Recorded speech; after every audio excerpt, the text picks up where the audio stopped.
that I don't have yet.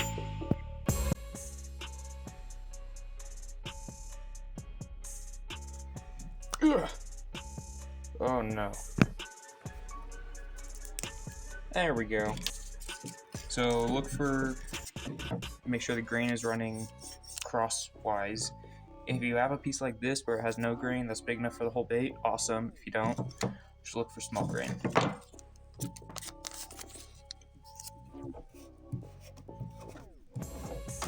Et voila.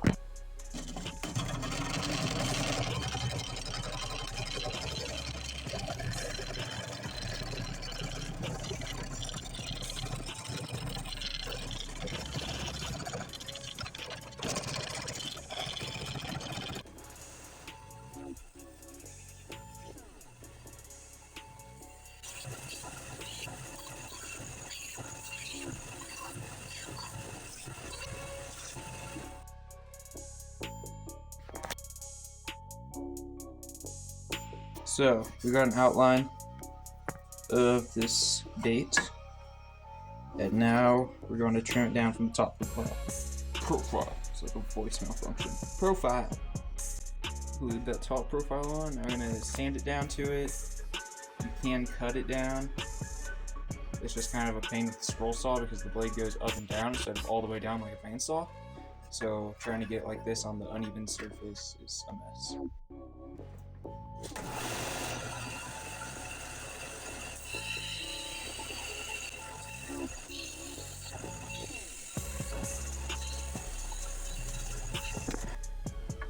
Okay, I did just a little bit of touch-up work on there, and now we have a bait outline. Now we gotta round it out.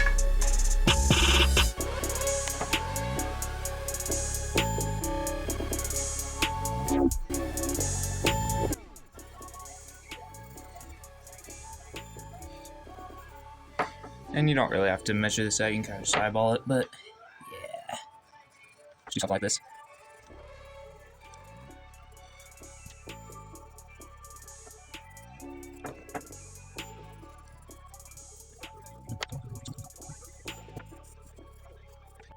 So the gist behind this, or the idea, I don't know, one of them, is that anywhere like inside of the lines right here, we keep that wood, but from this line to this line up here, we shave the corners off to round it out, if that makes sense. Hopefully you can kind of see more once I actually do it. And normally I would do this with a knife, but as you can kind of see here, this grain is unusually straight. It's going straight across, so when I was coming down over here, I would start trying to go against the grain here, and that would not be ideal.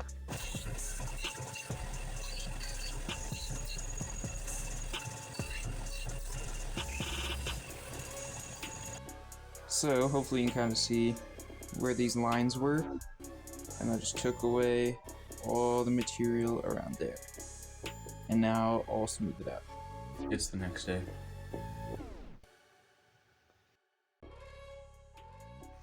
I'm gonna sand this. If you don't know how to sand, then like this. You don't need to really see the rest.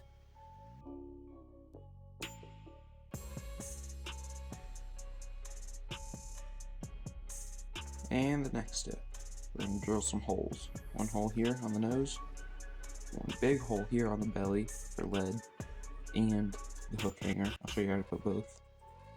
And then one small hole back here for another hook hanger. And then I'm gonna make the lip put into a hole here instead of just cutting a slot. You can cut a slot just fine and put your lip in. But yeah, I'm just gonna do that for this time so it looks a little better for the thumbnail. So you click on it.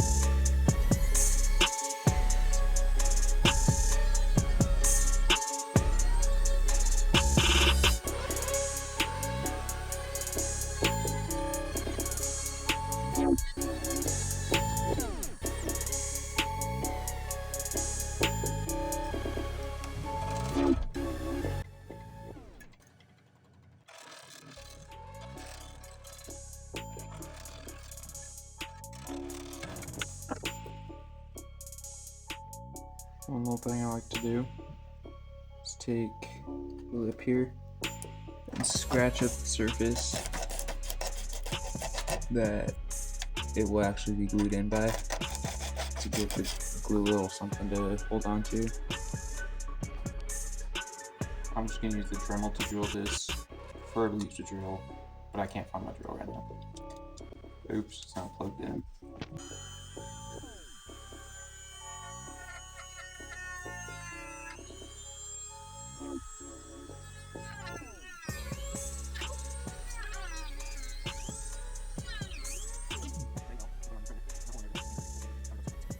So for the weight, I don't think I'll be able to get the camera angle to record this, but I'm going to use this egg weight and then just smash it down with the hammer to make it fit that hole a little better because it's too small right now.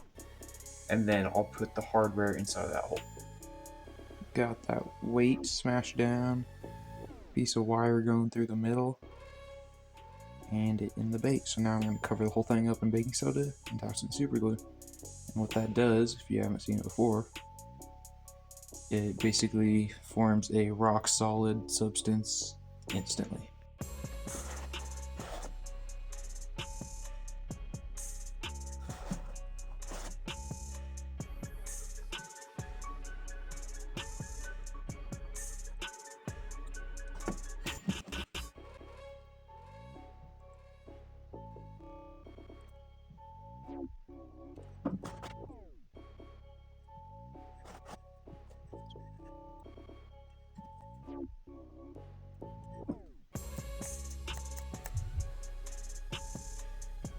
Got that solidified in, sanded down nice and smooth.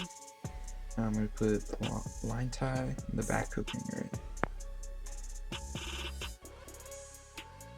To do that, I'm using these teensy weensy screw eyes and just twist them in and then douse it with super glue and it'll hold.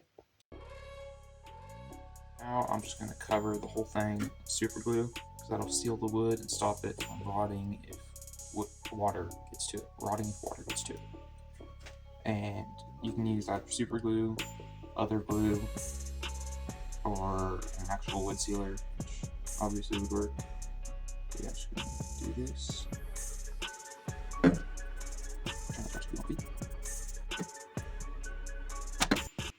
And then obviously if you're doing it this way, don't put your finger on it for too long because you will lose some skin. And I mean, this step, you don't really need to if you are going to clear coat it and everything. It's more for the longevity of the bait. If clear coat does chip off, then it'll still be fine. But if you just want a bait for a couple trips, then it's fine. One super glue covered finger later, we got a bait. And what I like about this stage, right now it is fishable. It's sealed up so the water can't get to it. It's got the weight, got the hook hangers. You can attach hooks right now and go fish and probably be successful because fish aren't the brightest creatures. But we still want to paint it to make it look nice and hopefully attract the fish a little more. Now you don't need a fancy airbrush to paint a fishing lure. You can use just a brush with acrylic paints or water paints or whatever you use, or markers, colored pencils, pens, crayons if you have a clear coat.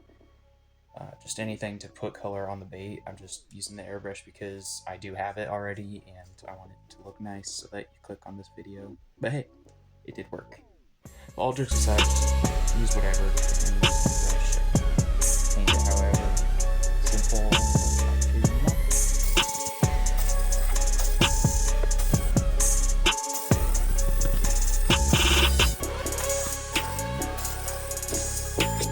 Okay, I'm going to paint a shell cracker, red ear, sunfish, whatever you want to call it, because there's a bunch of those in a local lake and spring bass fishing about to turn on.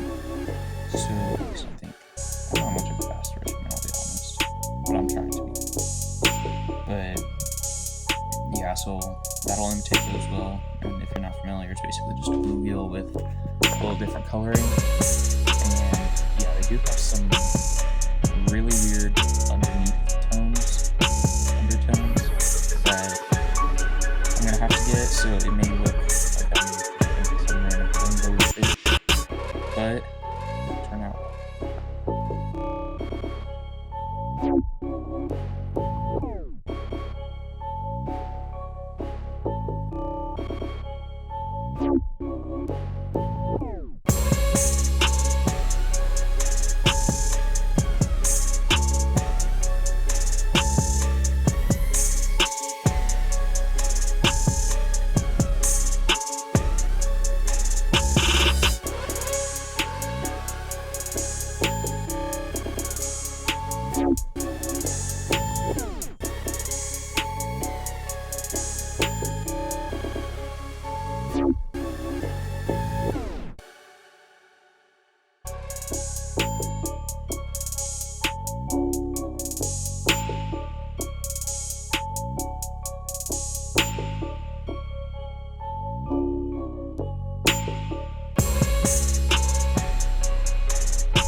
Got the clear coat on, and spinning on the rotisserie. So in 24 hours, I'll be able to pull that. If you're wondering, I'm using the Alumilite Amazing Clearcast Epoxy. Works pretty well for this. And yeah, I'll see you. It's tomorrow. This bait is finished. Got it nice and shinied up, got the split rings and the hooks on. Now it's time to go test it out. Alright, it floats, which is ideal. Now we're gonna pull.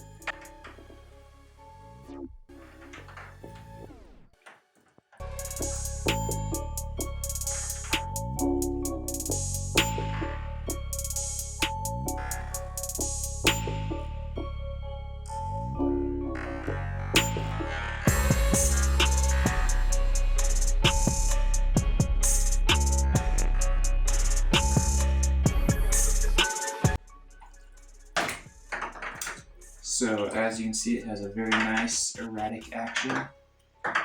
And yes, it's kind of pulling to one side, leaning on one side, but that's just because of the bathtub that's hitting the bottom there. If it had free room to run, then it'd be straight. And if yours does run on the side, I just want to mention, it's not because the bait itself is bad. Just take the line tie here and bend it over to the opposite side that's spinning, and that fixes it 9 times out of 10. That's the end of the video. I hope that you enjoyed watching and that this inspired you to make your own baits if you don't already. And if you do, then that it just helped you out, gave you some entertainment. So I will see you in the next video. Don't forget to like if you like the video, subscribe if you want to see more videos like this, comment and tell me what you thought or what future videos I should do. And thank you for watching. I'll see you in the next one.